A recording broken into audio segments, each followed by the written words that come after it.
Hey, everybody, welcome to Narrative Live. It's a Tuesday evening on a show we're titling The Fight of Our Lives, not because we're thinking it's the fight of our lives, but it is becoming that, but rather because of the Texas Democrats, which have sort of thrown down the gauntlets on American politics and set the stage for the next election in 2022. And with me today, Nina Burley, who's the author of a book is recently out called Virus, which we spoke about on the show before. But you're here today as a regular political correspondent, and because you took an amazing road trip through Michigan recently. And tell us a little bit more about that. We'll hear the full details later on. But I'd like to hear why you went. Well, I went out there because I've been interested in the governor kidnap plot. As you may or may not remember, because so many crazy things have happened since then, but in October, 14 men were arrested, some charged in the state of Michigan and some charged by the federal government of domestic terrorism in regards to a plot they had to a sinister and ridiculous plot to kidnap the hated female governor of the state of Michigan and either execute her on television or put her on a boat and float it out into the middle of Lake Michigan and take the engine off. Oui. So that's I had many adventures running around in that world, and I can tell you about them. It was really interesting when that happened, and you said to me, you first let me know that they were called the Heartland terrorists. I think they were called, or maybe it wasn't the terrorists. But well, it happened. Well, I call it the Heartland. It's a Heartland story. I mean, the Heartland, H-A-R-T land, Michigan is where one of the defendants lives, but that area, that sort of southeastern area of Michigan, is where many of them come from, and of course. Heartland is, I mean, to me, what's interesting about this, one of the many aspects that makes it interesting is what is going on in the heartland of our nation, where people are starting to just drift into fascism without question. So that's what I was doing out there. And I learned a lot, and there's more to understand, but it fits in well with I'll what be we're trying writing to a lot do. about it. Yeah, I mean, it fits in so well with what we're doing tonight, which is understanding, this. What seems to be a real change of mood in the country that happened today. Not only did Joe Biden provide everyone with incredibly rousing speech about the importance of the next election and the battle lines that have been drawn for the next election, but we also had those Texas Democrats fleeing their country, fleeing their state, in order to avoid. Texas is a country. It is. It feels like it sometimes. They'll tell you that down there. Yeah, and so they're fleeing their state because they just are being. In broad daylight, having their votes stolen from them and their constituents' votes stolen from them in what must be the most unbelievably brazen attack on democracy ever, and it certainly has brought America to a very fraught situation, which we're in right now. So tonight's show, we're going to do three things. We're going to talk a little bit about Biden's speech. In the second third of the show, Joe Dempsey, one of our favorite researchers, is going to be here. He's got a big exclusive where he's going to talk about one of the people we haven't heard about yet from the insurrection, one of the team leaders of the Oath Keepers. It's a person that's only been identified as person number 10 in the indictments. And tonight we're going to reveal who Joe, and I think he really is. And it's a really interesting person. It'll add a lot of dimension to the conversation we're having. And then we'll hear a lot more about your trip to Michigan, all of which sounds like a really interesting show around the issues of the fight of our lives, which is really what Joe Biden was talking about today. Underpinning his entire speech was the notion that democracy was being challenged in a way that had never been challenged before. And he was pretty, I thought, rousing. Did you get a chance to listen to the speech?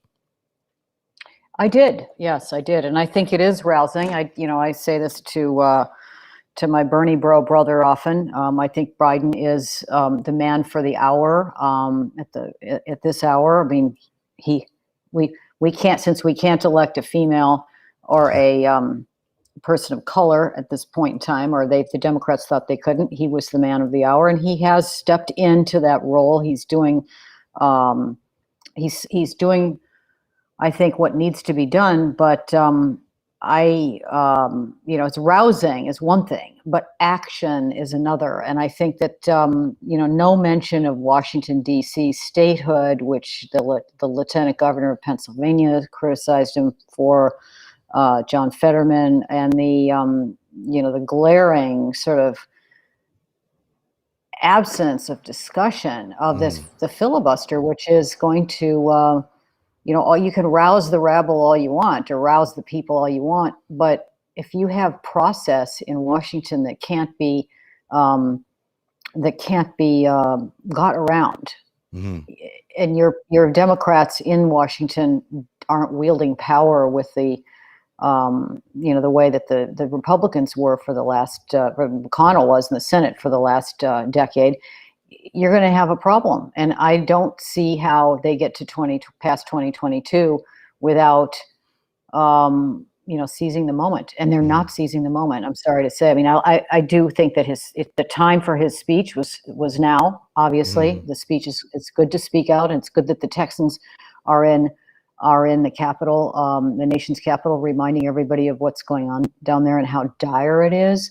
But I think, if he's going to make a speech like that, and he did say, I call on everyone, right? I call on communities, leaders, decent-minded Republicans, if they can still be found, to get behind this and stop what they're doing.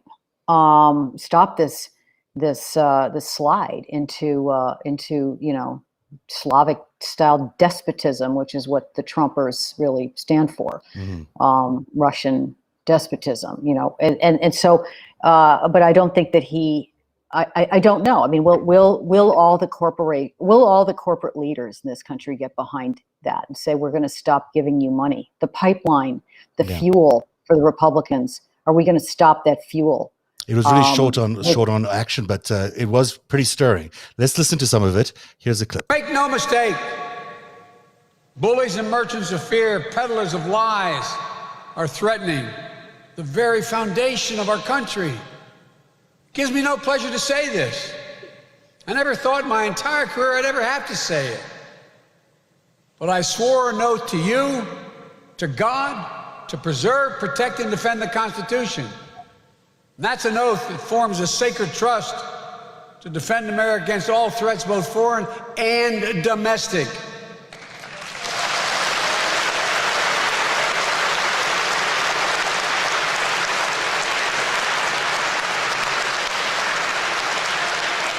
The assault on free and fair elections is just such a threat, literally. I've said it before. We're facing the most significant test of our democracy since the Civil War. That's not hyperbole. Since the Civil War.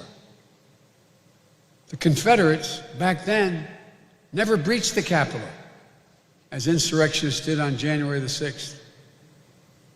I'm not saying this to alarm you. I'm saying this because you should be alarmed.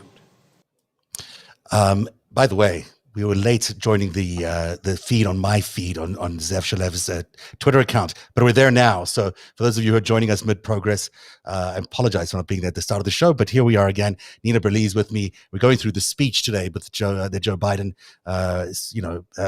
rather stirringly said that he had, what was the line at the end there? I'm not saying this to alarm you, but you should be alarmed.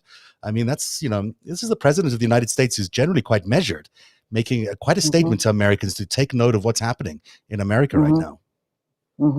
Well, urgency, emergency, those of us who've been paying close attention to this, and I know you have, Zev, since the beginning of his term, the beginning of the current House term, have been waiting for them to understand or to behave as if they understand that this is an emergency. The ambulances are screaming, and where is the daily hearing on 1/6 televised?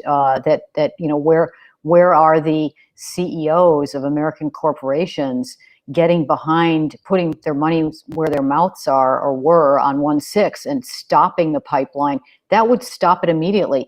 I mean, you're never going to get Laura Ingraham and Tucker Carlson to stop trashing the vaccines on Fox. That obviously is a lost cause. So you have millions of people misguided there, and you will never get them to stop spewing the big lie.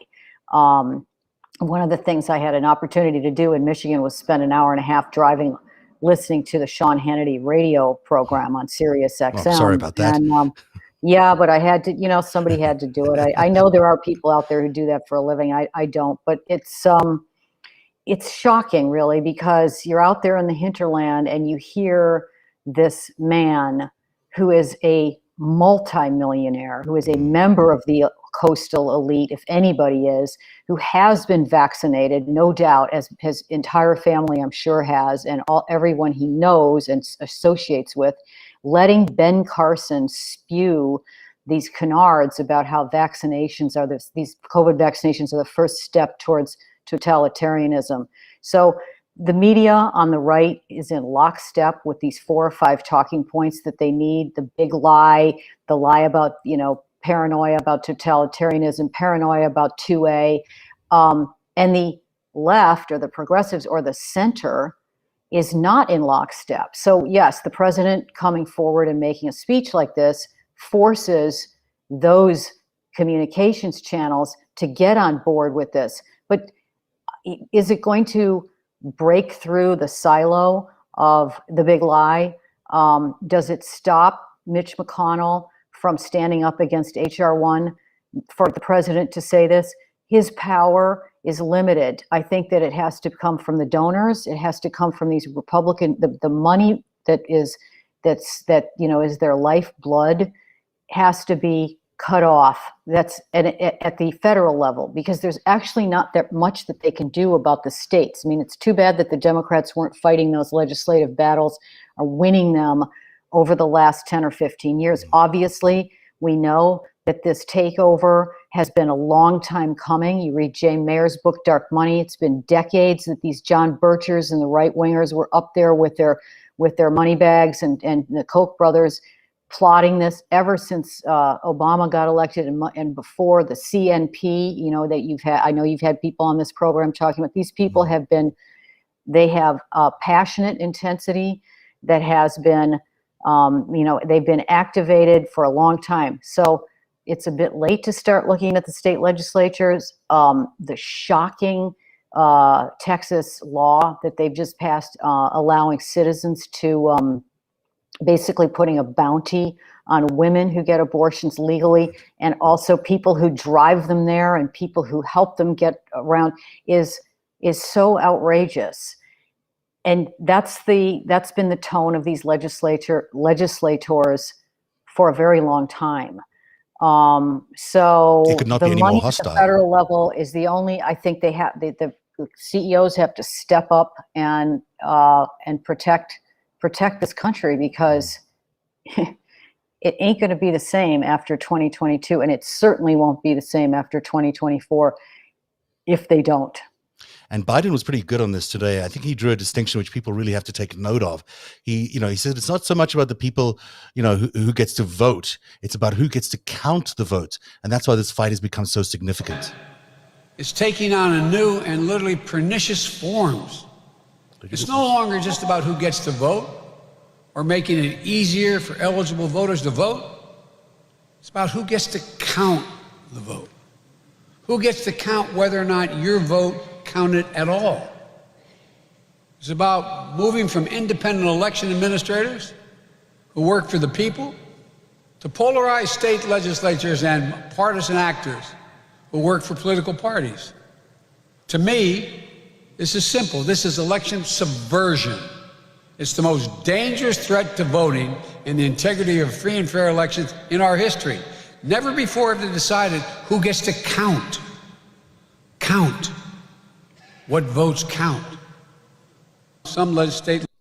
So, that's a powerful statement there, and I think it's really important. People realize that there's so much at stake. This isn't about voters' rights for a small group of people. This is about democracy in total. This is about all our democracy and all our rights to vote, because when we don't have a vote, we don't have democracy, none of us have a vote that counts at the end of the day. We're in a fascist world, and the fascists get to rule the world. We don't have a vote then. Nobody does. So I thought that distinction was really important. Yeah, I think that is, he's saying the right things, and they needed to be said, and they need to be said repeatedly. But it's concerning that, just the fact that they were able to amplify the big lie to such an extent now has, all they needed to do was seed doubt into the electoral system in this country. Once you start playing that game and go down that road, you have a problem. The other side isn't going to believe that they're not being cheated, and now that they're actually putting laws in place to allow for cheating to happen. Right. Again, you got to go back to that HR1, and they have to.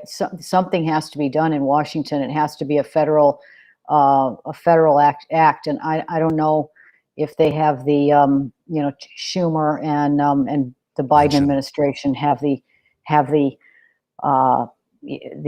spine to get up there and make it happen, and it'll be cataclysmic, and it will be a big deal if they kick the filibuster out or try something else to get those.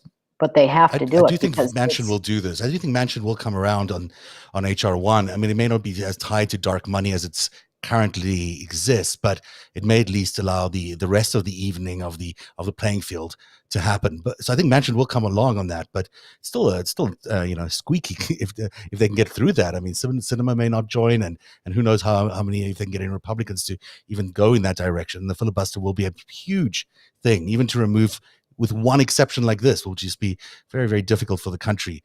One more clip from, I'm going to play two actually, because I thought these are both very important. This is Biden saying about how to prepare for 2022. And you're right, he doesn't talk much about what is actually going to be happening, but here's some of that. Just like we did in 2020, we have to prepare for 2022. We'll engage in an all-out effort to educate voters about the changing laws, register them to vote, and then get the vote out. We'll encourage people to run for office themselves at every level. We'll be asking my Republican friends in Congress and states and cities and counties to stand up for God's sake and help prevent this concerted effort to undermine our election and the sacred right to vote. Have you no shame?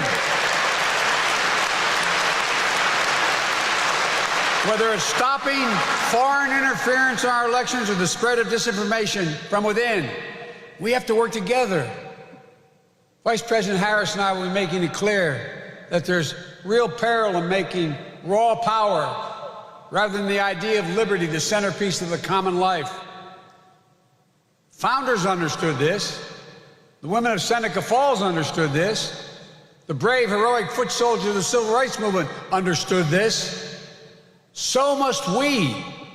This isn't about Democrats or Republicans. It's literally about who we are as Americans. It's that basic. It's about the kind of country we want today, the kind of country we want for our children and grandchildren tomorrow. And quite frankly, the whole world is watching. Now, I've heard that line before from presidents, and the whole world watches sometimes, as America doesn't do enough. And there's a lot of good promise there in what he's saying. But truthfully, what he's saying is that the voters have to do it. And the voters are going to have to do a whole of a lot more than they did in 2020, because the voters, the suppression laws are so tough. They really, really are tough to get beyond those for next year. There has to be an even bigger push than we had in 2020, which seems somewhat insurmountable. Well, you have to get people activated, and obviously Trump was an activating factor in the last election. The loathing of Trump, I think, brought a lot of people out. Yeah. And 2022, you might not have that. These house races usually go to the other party, right? In the midterms. So they have to act quickly if they are going to do anything, because the Republicans are already rewriting history on that 1/6 fascist insurrection. Right. And, you can't, in a year or two, it won't be an issue anymore. And, as I learned in Michigan, and as your next guest is going to talk about, I think, with regards to the 1/6 suspects, these guys aren't going anywhere, and they're armed and dangerous to the society in a way that we've never really seen before, where they are targeting the fantasy of putting politicians on trial or executing them, like they do in, or like they did in, I guess, the French Revolution. I mean, that's what they think they're doing. That's what they're trying to portray themselves as, revolutionaries. That fantasy, it was inches away from becoming reality on 1/6. And he talked about what Biden just talked about. Citizens need to run for office. They need to step up. The real threat to politicians right now from political violence in this country is a deterrent. It has to be. It's a de facto deterrent to people to speaking out. I mean, these women in Michigan, they are statewide office holders. They're not even your local, your local city councilman or something. Those people were afraid for their lives. Yeah. They had, their homes were doxed out. How many police cars do have to be parked in front of somebody's house to keep these mobs away if they start to come forward? Or people who are armed in, with ballistic armor, as these guys in Michigan were, ammo, machine guns. It's an actual emergency. And if the House does not, if they can't get behind it and really show that this 1/6 thing was a dire situation, and they let the Republicans rewrite that into it was Antifa, or they were just visiting the Capitol, exercising their rights as nice visitors to Washington D.C. If they let them rewrite that, and the voters of this country, those who are able to vote and who are motivated to vote, don't come out recognizing that that's what's on the other side, then we have a problem. So they need to make this emergency a piece of news every single day, and the media really has to get involved. I mean, I've been a member of the mainstream media for a long time. I'm not quite doing that right now, but those bookers and you've been there. Those bookers who call them, they still call the shots on the national discourse on Sunday mornings. They don't have somebody in there running video from that insurrection every Sunday morning. Yeah. And really the morning shows, everybody should be running that video all the time, and it should come out of the House committee, the select committee that Pelosi, they needed to start doing that on January 22nd of 2021, in my view. Yeah, everything's running too late. There's no doubt about it. That just makes the urgency, so much more urgent. It's interesting when you're talking about the chill in terms of feeling like there's a censorship going on. There was a bill passed in Oklahoma today where even teachers who even discuss racism with their students could lose their license. I mean, we've gotten to the point where, it's just, there's so much restriction on what you can say, how you can say it, especially in those red states, that we're beginning to see just a complete chill over the freedom of speech. We will come back after this commercial break, and Joe Dempsey will be with us. He's got some really big news on the insurrection. We're going to look at some video, as you pointed out, from January the 6th, and see if we can identify who one of the key players were on January the 6th that has not yet been identified by anybody else. That's coming up next on Narrative. Hey there, friends. It's Zeb from Narrative. If you were with us on Friday night, you would have heard Greg Olear go on and on about the delicious taste of the bacon that comes with a Moink box. And of course, you can enjoy the taste of that bacon yourself. Moink delivers grass-fed and grass-finished beef and lamb, pastured pork and chicken, and wild-caught Alaskan salmon direct to your door, helping family farms become financially independent outside of big agriculture. Their animals are raised outdoors, their fish swim wild in the ocean, and Moink meat is free of antibiotics, hormones, sugar, and all the other junk you find prepackaged in the meat aisle. With Moink, you get all the highest quality meat you've ever tasted while supporting real family farms.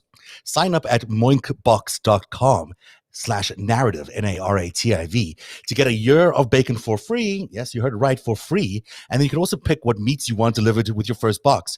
Change what you get every month if you want, or cancel at any time. Moink meat is so tender and delicious. I know you'll love it.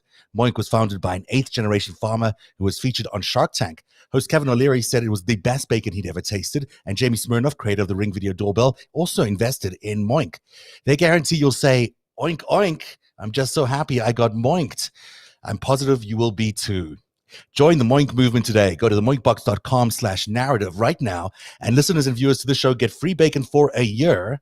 That's 1 year of the best bacon you'll ever taste, but for a limited time only. Spelled Moink, MOINK, box.com/narrative, NARATIV. That's moinkbox.com/narrative. Hey there, friend. Back, everybody. And hi, Joe Dempsey. And nice to see you again. Welcome back to the show. Hi, Zev. Thanks for having me. Good to see you. You never met Nina, but now you are about to. So Hi, Nina. Glad to be able to introduce both of you. Joe is one of the most impressive researchers I've seen on Twitter lately. And Joe, you've broken some big news tonight, or you're about to break some big news tonight, because ever since we first started talking and looking at the indictments of particularly the Oath Keepers group on January the 6th, there's been one mystery that we haven't been able to figure out. It has been bugging you for months, literally, and that is who the identity of person number 10 is in one of the indictments. So tell us a little bit about why you're so curious about person number 10. Because person number 10 had 13 different contacts in terms of phone calls on January 6th. A lot of the contacts that person 10 had was with Stuart Rhodes directly, as well as Joshua James, who was indicted within the Oath Keepers indictment. Joshua James was also one of the golf cart drivers who was present at the Capitol on January 6th and was also doing a security detail for Roger Stone on January. You know, Joe, I'm having a little bit of trouble hearing you clearly. Can you get a little closer to your microphone, and then that'll make it a little easier? Is this better? Yes, it's better. Yeah, thank you. So 13 phone calls in one day to two of the key people in January the 6th. That's a big deal. Let's look at some of the slides that we have around who this person is. So you mentioned first Stuart. Sorry, what's his name again? Stuart Rhodes. Rhodes, right? Now, so Stuart Rhodes is a well-known figure in this particular January the 6th thing, because he's the head of the Oath Keepers. He's got a history with people like Rand Paul and Ron Paul. There's a picture of him, and I'll put you in here. So that's him over there. You noticed that he is mentioned in one of the indictments. Yeah, he's mentioned in the indictments as person 1. Okay. And so that's interesting. So he is person 1, and he has conversations with person 10, and is among those 13 calls that they have during that day. Several of them, or at least 3 of them, happened between Stuart and person number 10. Is that correct? Yes, that's correct. Okay. What we're looking at right now is the 3rd superseding indictment of the Oath Keepers. And this is something that I noticed changed in March. In March, the 3rd superseding indictment added this line here, 13, where it says person 1 named person 10 to be the leader of his group's operations in Washington, D.C. So if that's the case, that's when I really wanted to find out who person 10 was, because person 10 has been named in this indictment as the leader. Right. One of the things that I want to be very clear about is this information that we're looking right now does not mean that these 2 people have been charged with anything. They're not actually listed as co-conspirators. They're simply listed in a portion of the indictment that says what the background of the Oath Keepers militia is. So that's really important, of course, that they're not co-conspirators. They could be collaborating. They could be informing for the police, or they could just be individuals that are just happen to be mentioned in the indictments.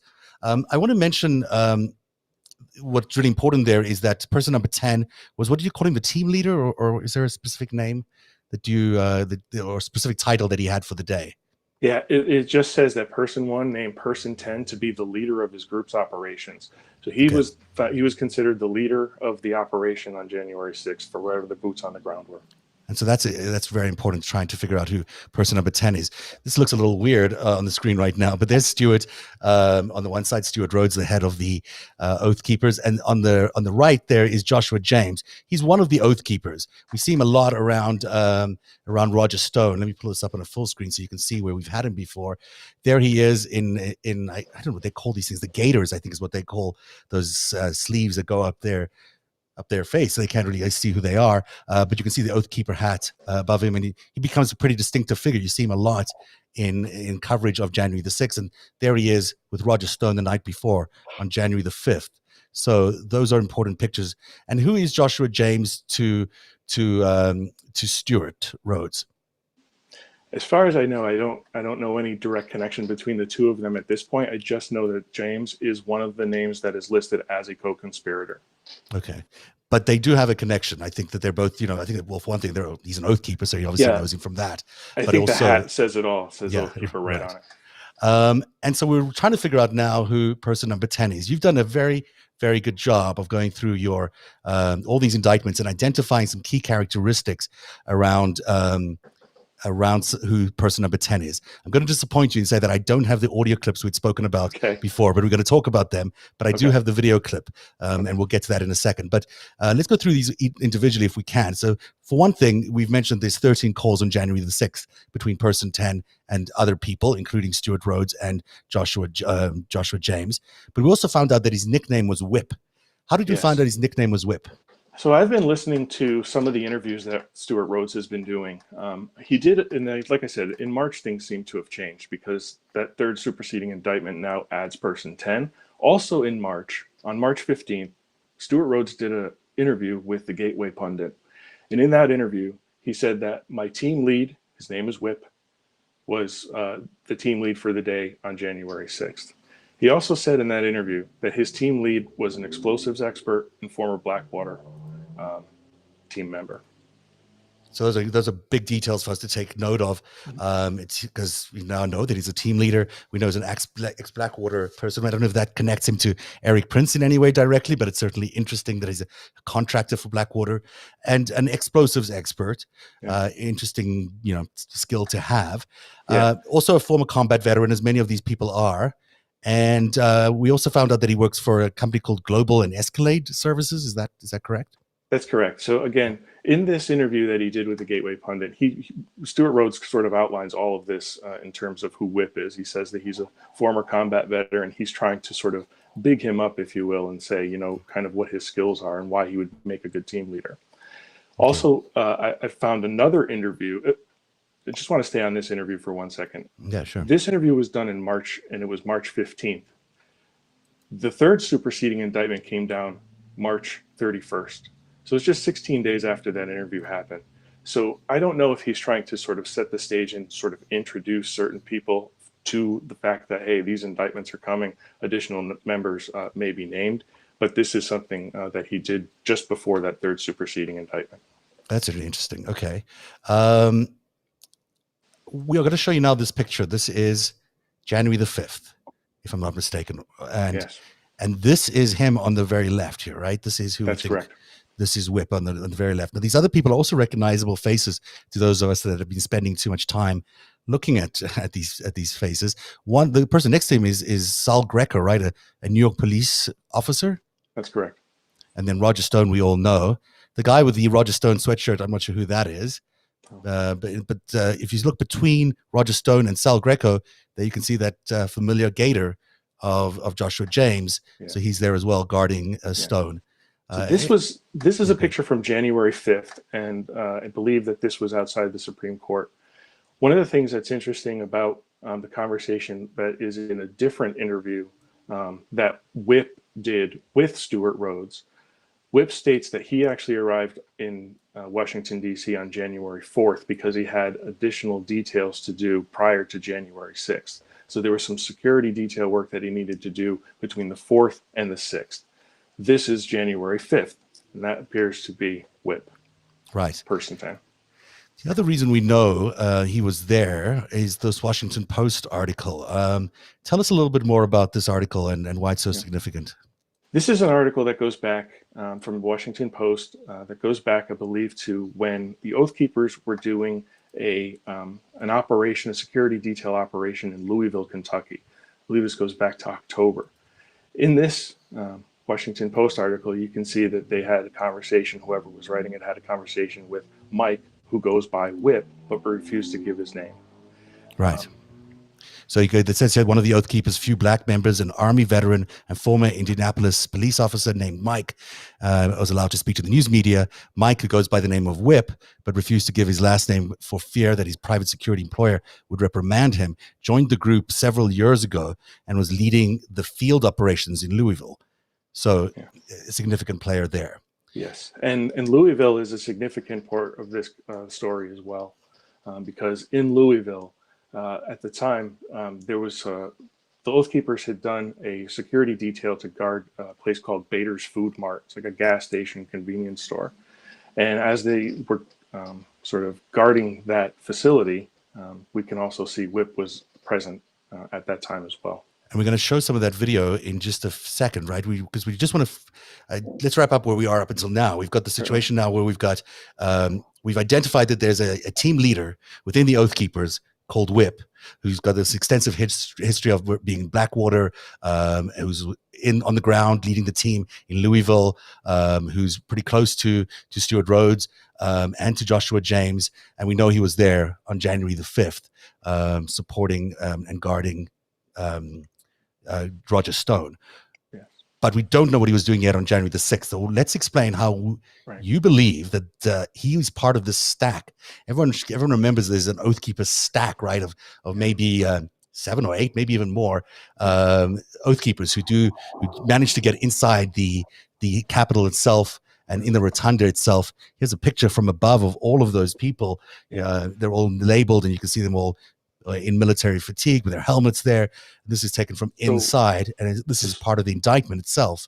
So explain to everyone what the relationship is with this group of people. Whip is not in the stack. Whip is off-site. Whip is not actually at the Capitol. I don't believe that Whip ever actually entered the Capitol. Mm-hmm. What does sort of tie these together is the fact that Jessica Watkins, who was the leader of this stack, and she's there in that blue box there. Yeah. She sent a message that was received by Whip, and she and Whip had text conversations according to the 4th superseding indictment. In between the 3rd superseding indictment and the 4th superseding indictment, there's a conversation, or there's information relative to Watkins having texted a recruit and Watkins having conversations with an individual. So when we look at the 4th superseding indictment, which is what we see here, you can see that second highlighted portion on November 9th. It says, in describing the program to person 10, Watkins says it's a military style basic here in Ohio. This is different than the 3rd superseding indictment, in which it says Watkins told another individual. So we can see the progression that the DOJ is sort of making this distinction between the 3rd and the 4th superseding indictments about this particular individual. It goes from another individual to being named as person 10. Right. And there's a distinction between individual and recruit as well, which is important to remind everyone. So your contention is that Whip is the team leader of this group, of the stack, as they march into the Capitol, but not with them necessarily. Correct. But with them on a group chat system called was it called Zello or something like that? That's correct. They were using a signal chat called Zello. There was a dedicated line of communication for that day. Mm-hmm. What I think in terms of the significance between the word recruit and individual, from a recruit perspective, that's somebody that you want to bring into your organization. They didn't say that within the indictment. That leads me to believe that they already knew each other.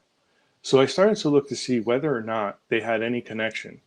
In terms of the fact that Whip was there in Louisville, Kentucky during that protection of the Beta, and all of this they were in Kentucky guarding this building because the owner of the building had threats against it, in the sense that there would be racial tensions in Louisville as a result of prosecutors not wanting to file any charges against the police who shot Breonna Taylor. That's why they were in Louisville.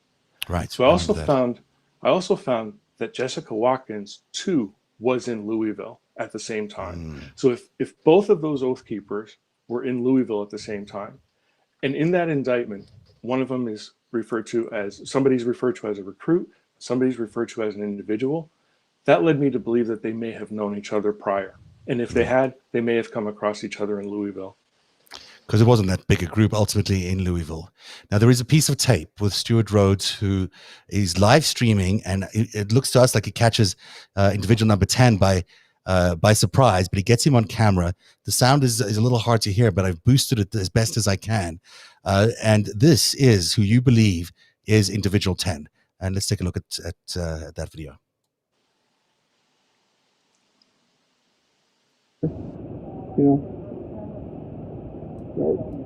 Too late, man. You're already on camera. Tell them what we're here and what we're doing. security for a couple times. Okay.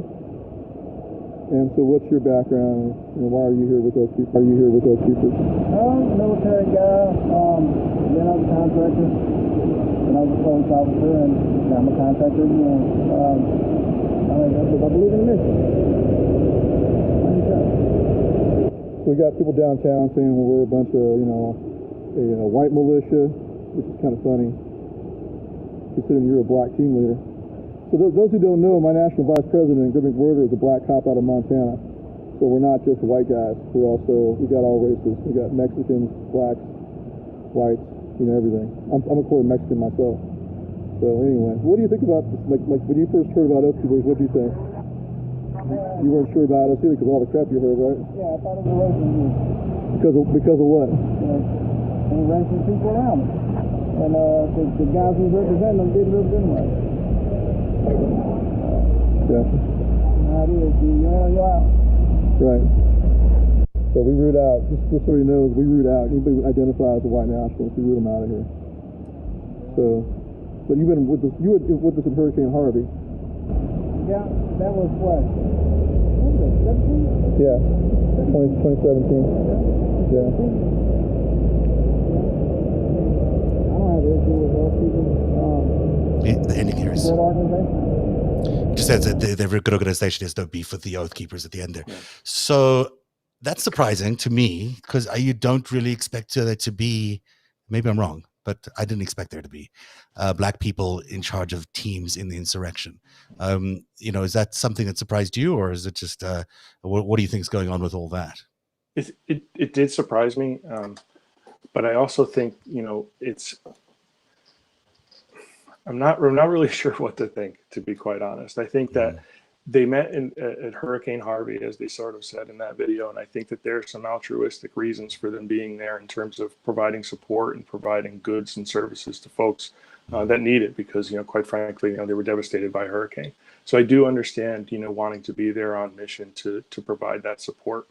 This I don't understand. I'm not 100% certain exactly what is sort of in terms of what he knows and how much information he can provide, and really if he understands what the true mission of the Oath Keepers are as others see it. Mm-hmm. Nina, you've had some experience in understanding this sort of militia world. Does it surprise you that there are black people in this world? No, it doesn't at all. I mean, in my political reporting on Trump, back all the way back at the RNC in Cleveland when he came out as the nominee, there are black Trump supporters. I mean, there are black churches that are very conservative. They're homophobic. He says, I believe in mission. I mean, he's obviously completely brainwashed in the military sense. He's got this full on, I believe in mission, whatever you're told to do, I believe in mission. I mean, I don't, who knows whether he's being paid or not. You can't, he's working for some security outfit. So maybe he makes money doing it. Yeah, I'm sure he does make money. This is something that's concerned me since I've sort of known this information, because my fear is that what would a racist organization do other than to call a black man their team leader and then blame it on him? I mean, I don't want that to be the case. Yeah, and we don't know that that's even approaching that, but correct, because we just don't know yet enough about what the indictment says. But he did seem to have a leadership role there, regardless. I mean, when you look at the amount of calls he made, there's the at 2:14, he says on Zello's that members not on a mission. He's referring to a group of to other Oath Keepers. At 2:23, he asks all the others to meet at the Capitol steps, if I'm not mistaken. He has these 13 calls in total that he makes that day, that he's part of the indictment, and 3 calls each to Stuart Rhodes and to Joshua James. I mean, certainly is a man of importance to that operation that day. It just seems like it's hard to avoid that conclusion. It is. According to the indictment, he's the first to say they've gained ground at the Capitol. We need to regroup our anybody who's not on mission. He put that message out to the channel. That message was not received by everyone until Stuart Rhodes, 11 minutes later, posted that as well. Interesting. Wow, what a great job you've done in collating all of that. That's a lot of very important detail, and certainly someone that we've got to start looking at a lot more closely. Yeah, I want to be very clear and recognize the absolute extraordinary efforts of Deb the Wise. Fantastic effort. This doesn't happen without her. Okay. The open source investigators who have been working on this case are nothing short of remarkable. Every single day, I get something from somebody who's just done an incredible amount of research in putting together this kind of detail that you wouldn't imagine anyone in the open source being able to get a hold of. But these days, with facial recognition and so many other smart people out there collaborating, you just see the power of the crowd in developing these investigations and coming to these incredible conclusions. So kudos to you, Joe, and to Deb, and to everybody else who's been involved in this, because it really is tremendous work. Thank you. Stick around, because I'd love to end the show with both of you talking a little bit about Michigan first, Nina, and then just compare notes on where this militia movement is going and where the fight of our life is going, as it were. But first, I got to take another break, and I'll be back right after this. Hey everyone, it's Zev. Thank you so much for supporting the podcast and live show on Twitter and YouTube. This segment of the show is brought to you by Made In. Do you know how your favorite restaurants consistently make such delicious food? The short answer is that they have access to the right kitchen tools. It makes total sense. With Made In's professional quality cookware and kitchenware, anyone is capable of making restaurant quality food at home.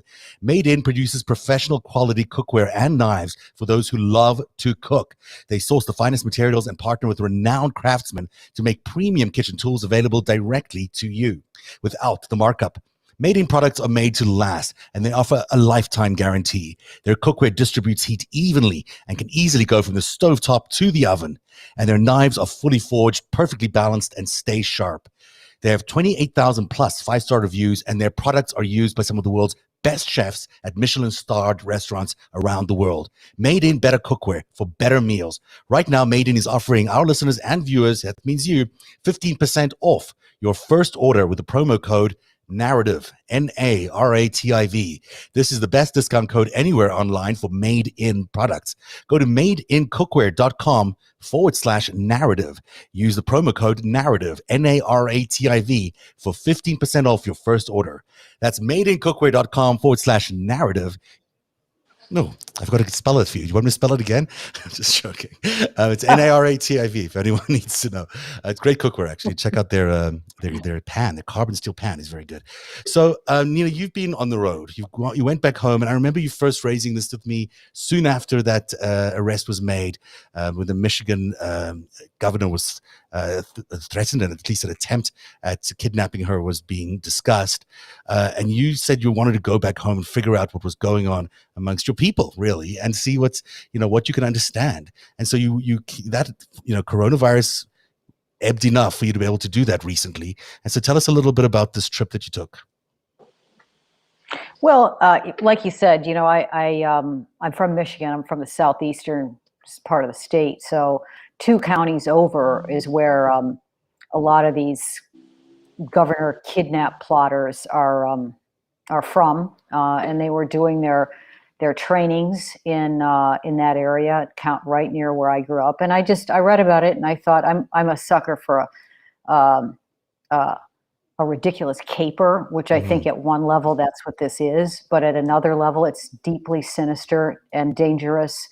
And furthermore, as a news story, as a something that's happening in our culture, I feel like it was a precursor to 1/6, and that it kind of went off into an eddy in the news stream. But everything that these guys were doing and thinking and talking about was activated again on a larger scale in Washington, D.C. on January 6th.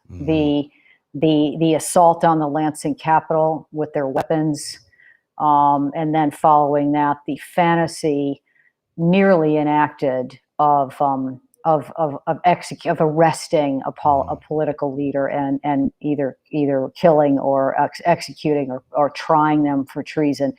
And then, you saw at 1/6, you see the gallows outside of the House. So this was something that was already going on, and I thought, it's my home state, and it's the heartland, and what in the heck is going on in this country that the heartland is slipping towards fascism. I mean, I'm also from Illinois, and you can see Confederate flags flying over farms within not too far from Lincoln's, the Lincoln Shrines, they call them, in Springfield, Illinois, where Lincoln is buried. So I went back and I went to the various towns where they're from, where many of the state charged men are out on bail. Many of them are tethered and living in their disarmed. The federally charged, of course, aren't. One of them has pleaded guilty, and the others are fighting. I just saw today some news. The defense lawyers are going to argue that the feds, because they had an informant, they had more than one informant, but their primary informant was this guy, Dan, who's an ex-military combat veteran, wounded Iraq war veteran, who got into this because Facebook algorithmed him from his 2A interests into, hey, you might like this group. And it happened to be the Wolverine Watchmen, which is this little group of I guess you would call them military cosplaying guys, although some of them were actual, the three of them are actual veterans. And then the rest of them are they just love it. It's like a fetish. And so he was provoked into that by Facebook's algorithm. He went and he soon recognized, wow, man, these guys are talking about killing cops. And he's a conservative. He backs the blue. He is a he trains people to get concealed pistol licenses in the state of Michigan. That's what his job was. And here Is he's this him hearing here, these by the guys. way? I'm just trying to just No, get no. I'm talking about the informant whose picture you will never see. This is Adam Fox, one of the federally charged, and he's holding there an 800,000 volt stun gun or taser or whatever you call it, in which he bought a few weeks before he and the rest of them had planned to go and get Governor Gretchen Whitmer out of her house, out of her vacation house, and either put her on a boat and float her out into Lake Michigan, or his fantasy was hog tying her, laying her out on a table and photographing it. I mean, so you get this whole, there's this toxic masculine thing going on where these guys are from the state of Michigan. Top 3 office holders are female. It drives them nuts. And but they've already, it's this military cosplaying thing. But what the defense lawyers are arguing is that the informants pushed these men towards this kind of outlandish plot. And I think they're going to try that. They're already today. There were more motions, but one of the top leaders of the group has already pled guilty, and he does not want to be. The interesting thing is, you think of these guys when you look at their pictures, they look like Duck Dynasty. They look like backwoodsmen, but they're not all like that. And this guy who pled guilty is from a very, very tony little. He's an airline mechanic. He had a nice job. He's from a nice little kind of gated community type place outside. It's not gated, but it's that kind of a place. You had to be vetted to live there, to buy a house. And he doesn't want to sit in prison. These federal charges, they're going to be there for a long, long time. So he's turned, and he's going to tell all. And I don't think that they're going to be able to get away with based on all of the records I've looked at so far, they have hundreds and hundreds of taped hours, audio, of these guys plotting this, and plotting it very meticulously, using, again, some of the training that these military guys got, which, we could talk about that. I mean, it's amazing that American soldiers are turning to using their, the training that our taxpayer dollars have paid for to train people like this in their backyards, and to go into the state capital of Michigan because they were locked down, and they didn't like being locked down by this virus, which is nobody's fault that there's a virus running afoot. It's not Gretchen Whitmer's fault. To go into the Capitol menacing with their AR-15s, and by the way, in these state capitals, it's true also in Texas, I've learned, it's legal to go into the state capitol building with weapons openly carrying weapons. Hmm. It is illegal to carry a sign into the state capitol in Lansing and also in Austin. And I don't know how many other American state capitals, but apparently this is a thing. So the First Amendment right to express your opinion is actually been criminalized, but while the Second Amendment right to carry a weapon has been celebrated to the degree that you can actually carry a weapon in to the gallery above these Democratic lawmakers and the governor, if she was in there, who are, people that you've spoken out against and who you want to kidnap, execute for treason or whatever they want to call it. So, I learned a lot, and I'm going to write more about this. Yeah, that's I think mind-boggling. it's a very strange phenomenon, but we're living with this. We're living it, and this is another reason why the people in the House, the federal government the state legislators are helpless. They, yes, the Texans were able to caravan themselves up to DC, but the fact that they had to do that, that's like something that happens in the parliament of Byelorussian or something. That's how helpless they were. They had to flee their state. I mean, it really is an indication of how hard it is. You read about that happening in the Slavic tyrannies. Absolutely. So the fact that they're doing that in Texas is, a wake-up call. I mean, emergency. I'm really struck by this ecosystem that you're describing there of these QAnon people sort of being turned into militia members. I know he was the informant in this case, but you can you see that happening on a huge scale. To ultimately recruit this army, this digital army or whatever they call it, that MAGA has been able to pull together using this incredible psychological warfare. There's no other way to describe it, and then augmenting it with this real life role play that they seem to be doing. It's very distressing, and it's very hard to see how you can even counter that because it seems to be so pervasive. I don't know. I mean, that picture that you're showing, I took that picture. That's right across the street from the office of the Barry County Sheriff, and he's one of those so-called constitutional sheriffs. He's actually one of the guys who he got kind of in trouble because right after these dudes got arrested for the Whitmer plot, he came out and said, "Well, they're just exercising their right to do a citizen's arrest." And he said it to Fox, and then he backed up. But I went over to his office and tried to interview him. Because he's obvious and he knows something. He goes, and here is this door. He wouldn't come out, but here's a picture I took of his door. And if you can open that up a little bit, well, that's a Ronald Reagan quote about how you have to fight for your freedom. But there's another sticker on the door that basically says, welcome to come in here if you have if you're carrying weapons. Your concealed carry or open carry is welcome in this building. Unbelievable. And that seems and to be can you imagine the irresponsibility of this? This is a state local leader. Carry more guns and carry them into my office. Now, the court buildings in Michigan they all had no weapon signs. But the state legislators, again, this is all part of this menacing of public officials that is going to has already surely chilled conversations, chilled free speech, chilled the willingness of people to run for office. I wouldn't run for office in that community if I was up against the people that they support, who carry guns into these public buildings. You really get a sense of that chill in all the state politics where you just can't even be liberal or try to be liberal. I love this picture as well that you did, Nina. These pictures are really phenomenal. They really are great photos. There's an actual town in Michigan called Hell, and they live all around it. It's a nice town, though. I will say, I had a nice time there. I had a nice meal, and I met some great people. There you go. That's really interesting. Joe, some of this must resonate with you and your research into 1/6.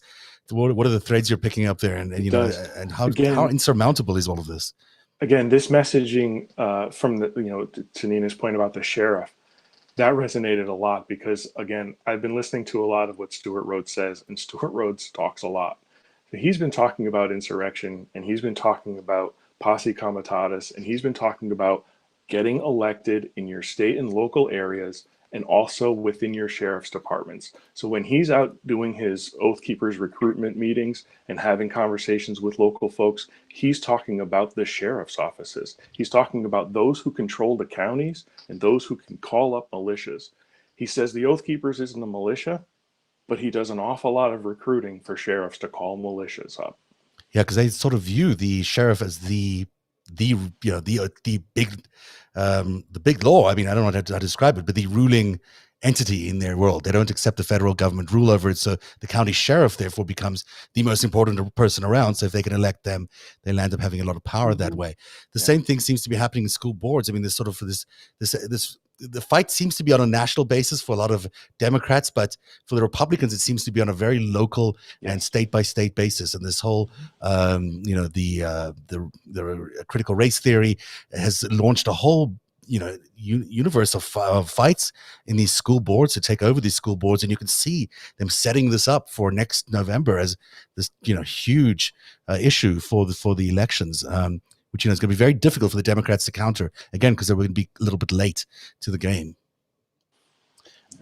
Any thoughts on that? Anything about the sort of the politics at the state level? Politics, in the end, all politics is local. I'm from Chicago. Most of my early career was in Illinois. And, that's where, they knew how to run those wards. There were people, precinct workers. It went right down to the city block by block. I mean, that's how you win elections, and that's how you lose elections. And these, these small towns, if the progressives and the center are not as passionately involved as these other people are, you're going to lose. And it's really about the passion and the involvement level. And I say this as somebody who's never ever thought about running for office, but I basically spent a lot of my career taking potshots at corrupt politicians. But I feel like we need to salute and support these people because they are the only thing that stands between us and a very, very different kind of government and ultimately a very, very different kind of society. And to the point about being local, it's as though no matter what the messaging is, it's exactly the same. It always comes down to fear. And you talked about critical race theory and what that is. And that's sort of like the new hammer that the Republicans are trying to bring forward. From a Democrat's perspective, what's their message? What's their singular message? Right now, it seems, I think Joe Biden had a pretty decent message this afternoon. But I think there needs to be something for everyone to rally around. And democracy right now is the thing to rally around. We 100%. Do, in fact, have to start exposing what are these indictments telling us? What exactly were the crimes committed on January 6th? What exactly are the things that are happening in the state and local areas, like the sheriffs and what's happening in those counties? And how are people being suppressed on their local level in terms of the school board? Critical race theory is not being taught in schools. From K through 12, it just isn't happening. I think I'll be very brief on this. There's a law in Wisconsin that says if you're convicted of a felony, you cannot own a firearm. There's a subset to that law that says, well, depending on the felony. So if you're involved in, let's say, embezzlement, there was a case that was brought that says, should I really have my firearm taken from me if I was involved in these crimes? That went straight to Amy Coney Barrett. And she was all very happy to say, I think that those people should be able to retain their guns. So look at the differences in crimes. If someone goes to a gas station and tries to, rob a convenience store and uses a gun, they will get arrested, they will go to jail, they will no longer have their firearm. But if you embezzle from a company and you take, millions of dollars in insider trading, or you do something from a white collar perspective, there's a difference there. And that's what critical race theory is being taught in law schools. In third grade, you're taught multiplication tables. You're not taught those things. Yeah, absolutely. It's true that it's not being taught in many places, but what you're underlining there is so important that, the Democrats' message can't be about race. I mean, it will be partially, but it's got to be about fighting for democracy for everybody.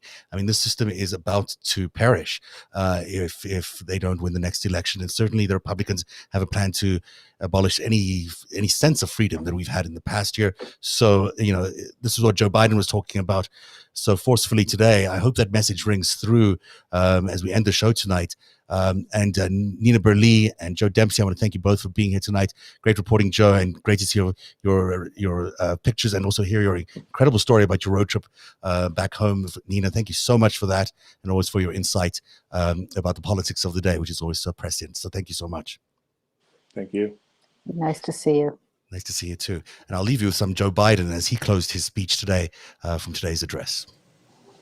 My fellow Americans, requires fair-mindedness, devotion to justice, corny as it sounds, love of country, requires us to unite in common purpose and declares, here and now, we the people will never give up. We will not give in. We will overcome. We will do it together. And guaranteeing the right to vote, ensuring every vote is counted, has always been the most patriotic thing we can do. Just remember, our late friend John Lewis said, freedom is not a state, it's an act. Freedom is not a state, it's an act. And we must act and we will act. For our cause is just, our vision is clear, and our hearts are full. For we the people, for our democracy, for America itself, we must act. God bless you all, and may God protect our troops and all those who stand to watch over our democracy. But act. Narrative is funded by viewers like you. Support our independent journalism at patreon.com/narrative.